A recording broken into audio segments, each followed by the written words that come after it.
Slow అయిపోయి నేను ఎట్టెళ్ళాలి అని చూస్తే ఎట్టెళ్ళాలనిపించిందో తెలుసా? ఎక్కడైతే మేడ గదిలోనికి ఎక్కిపోయి పరిశుద్ధాత్మ దేవుడు వస్తాడంట అని ఎదురు చూస్తున్నారు, ఏక మనసు కలిగి ఎడదగగా ప్రార్థన చేస్తున్నారు, పరిశుద్ధాత్మ దేవుడు అక్కడ దిగొచ్చాడు. ఆచార సంబంధమైన కార్యాలు జరుగుతున్నటువంటి ఆ మందిరం దగ్గరికి రాలేదు, కానీ ఇదిగో కట్టబడినటువంటి మందిరం దగ్గరికి రాకుండా హృదయాలు అనబడినటువంటి మందిరములోనికి పరిశుద్ధాత్మ దేవుడు దిగి వచ్చాడు. హల్లెలూయా.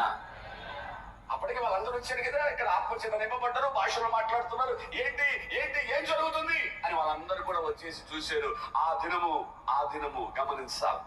ఈ మాటలోకి దిగి వచ్చాడు, అక్కడ 3,000 మంది రక్షించబడ్డారు. కారణం ఏంటో తెలుసా? పరిశుద్ధాత్మ దేవుని కార్యం అది. ఎక్కిపోయే అనుభవం ఉన్న వాళ్ళ మీదకి పరిశుద్ధాత్మ దేవుడు ఖచ్చితంగా దిగి వస్తాడు. ఆమేన్. ఆమేన్.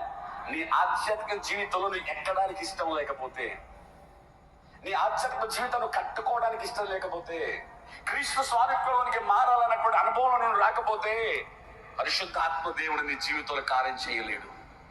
చూడండి, నిర్గమకాండంలోనికి వస్తే, నిర్గమకాండం ఒక మాట మీకు చూపిస్తా. నిర్గమకాండం 19వ అధ్యాయం దయచేసి చూడండి, త్వరగా చూస్తే 19:3 మోషే దేవుని యొద్దకు ఎక్కిపోగా యెహోవా ఆ పర్వతం నుండి అతన్ని పిలిచి, ఆమె చెప్తారా?